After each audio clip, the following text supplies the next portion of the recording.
So listen to this. There's this saying in football that technique is everything. But, well, Erling Haaland came along and completely destroyed that narrative. We're talking about a man who runs like a robot, has the first touch of a brick wall sometimes, and whose idea of a skill move is, well, running faster than everyone else. But the thing is, when that ball gets anywhere near the penalty box, oh my god, he's absolutely unstoppable every single time. Because he's what you'd call a goal machine. He doesn't care about looking pretty or entertaining the crowd. If possible, he always insists on doing it in the most direct, brutal way possible. When they asked Pep Guardiola about his playing style, he quickly replied, "Erling is like a shark. He smells blood in the box and there's no escape." And escape there wasn't. As controversial as his methods were, Haaland inevitably became a phenomenon. Not even being called boring by purists, having his technique questioned by critics, or being labelled as one-dimensional was enough to stop him. No matter what, every time he stepped onto the pitch, it seemed as though sirens should be blaring in the background. His movement was predatory, so calculated, one of his coaches would say everything that came near the box seemed destined to become a goal. But, funny enough, as mechanical and robotic as it all sounds, it all came to be in the middle of the scenic Norwegian countryside, where little Erling first began compulsively practicing his finishing with a tennis ball against his bedroom wall. Every evening, hitting that ball thousands of times against the same spot on the wall. He did that every single day for years. We're talking about tens of thousands of attempts. Think about it.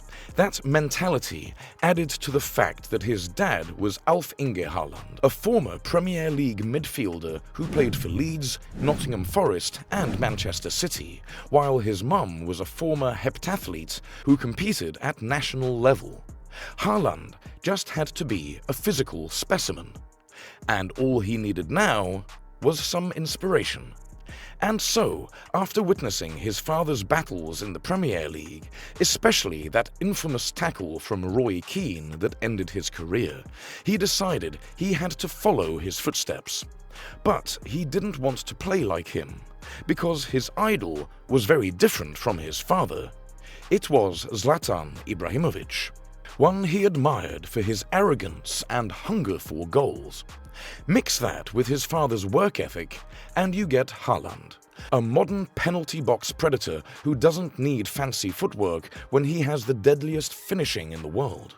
A one-of-a-kind player who, at 15 years old, was already towering over grown men at 6'4". And that's when Molde FK took notice. But the journey wasn't as smooth as you'd think. At 16, playing for Bern FK, Haaland was actually playing as a midfielder. Yes, you heard that right, a midfielder. He was decent, nothing spectacular, scoring 18 goals in 16 appearances for their youth team. But nobody saw him as anything special. Just another tall Norwegian kid who was good at youth level. But then, Ole Gunnar Solskjær arrived at Molde. And everything changed.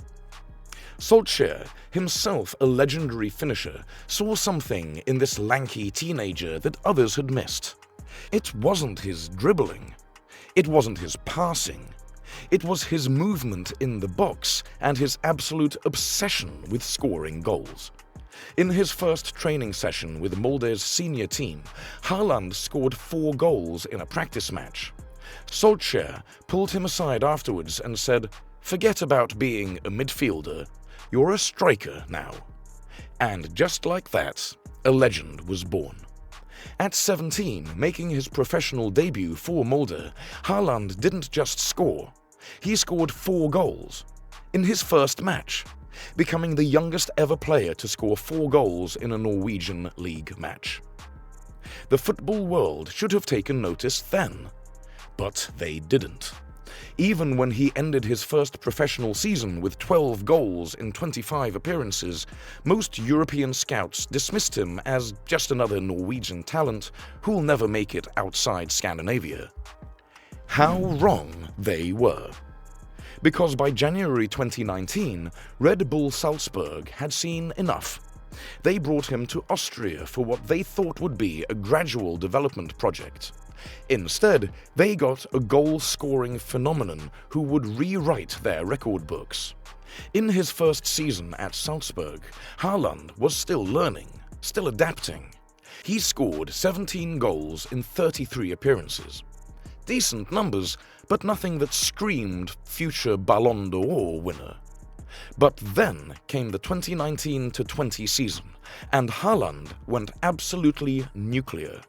Hat-trick on his first Champions League debut against Genk, then another hat-trick against Napoli. By the time the group stage was over, he had 8 goals in 6 matches, becoming the first teenager ever to score in his first 5 Champions League appearances. Liverpool, Manchester United, Juventus. Every top club in Europe was now scrambling to sign him. But there was a problem. His release clause was set at 20 million euros. Peanuts for a player of his caliber, but Salzburg wanted to keep him for one more season. That's when Borussia Dortmund made their move. The story goes that Haaland was actually set to join Manchester United. Ole Gunnar Solskjaer, his former coach, had personally called him and promised him immediate first-team football. But then Haaland's team made a demand that United refused.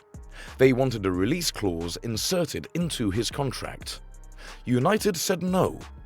They wanted to protect their investment. Dortmund said yes. And that decision changed everything. Because when Haaland arrived at Signal Iduna Park in January 2020, he didn't just hit the ground running. He obliterated every expectation. Hat-trick on his debut against Augsburg. 20 minutes, 3 goals. The fastest hat-trick by a debutant in Bundesliga history. By the end of his first half-season, he had 13 goals in 15 appearances. Not bad for a 19-year-old adjusting to a new league, right? But that was nothing compared to what came next. The 20-21 season was when the world truly discovered Erling Haaland. 27 goals in 28 Bundesliga appearances. 10 goals in 8 Champions League matches. And that's despite missing several games through injury. He was scoring at a rate of almost a goal per game across all competitions, numbers that hadn't been seen since the days of Gerd Müller. But it wasn't just the quantity, it was the quality and the timing. That goal against PSG in the Champions League round of 16, that celebration, that raw emotion. At 20 years old, he was already performing on the biggest stage like a seasoned veteran. And still, the critics persisted. He's just a poacher. He can't create for himself. He'll struggle against proper defenses. Every goal he scored seemed to come with a caveat. Great finish, but look at how much space he had. Another tap-in. Anyone could score that. But Haaland didn't care about the critics. He cared about one thing: winning. And when Dortmund fell short in their pursuit of trophies, missing out on the Bundesliga title by just 2 points in 2021, Haaland knew it was time to move on. Summer 2022. Every elite club in Europe was circling. Real Madrid, Barcelona, Bayern Munich, Manchester City, Manchester United, Chelsea. All of them wanted Haaland. But there was a problem. His release clause was set at 75 million euros, a bargain in today's market, but the real cost came in the form of agent fees, signing bonuses, and wages. Reports suggested the total package would cost over 300 million euros across 5 years. Real Madrid backed out. They didn't want to break their wage structure for a 21-year-old. Barcelona couldn't afford him. They were still dealing with their financial crisis. Bayern Munich refused to pay the agent fees. That left Manchester City, and Pep Guardiola couldn't believe his luck. Here was the final piece of his puzzle, the pure goal scorer that had been missing from his team, the player who could turn his beautiful football into trophies. For years, Pep had built teams around technical players, players who could pass, dribble, create, players who fit his philosophy of possession-based football. Haaland was the opposite of everything Pep usually wanted. He couldn't really dribble past players.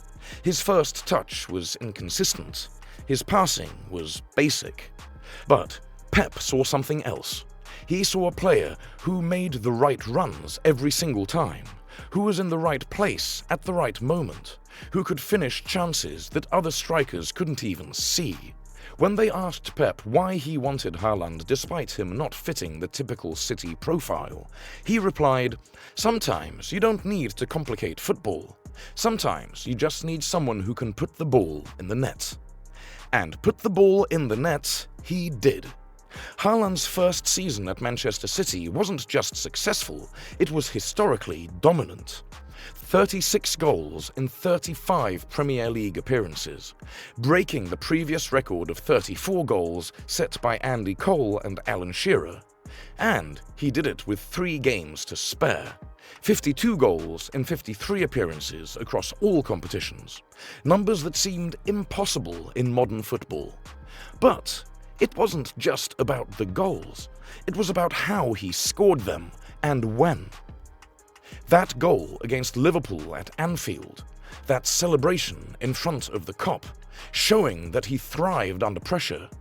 The hat-trick against United at Old Trafford, humiliating City's biggest rivals on their own patch. The crucial goals in the Champions League, helping City reach their first ever final. And then, the ultimate validation, winning the Champions League, Premier League, and FA Cup. The treble. At 22 years old.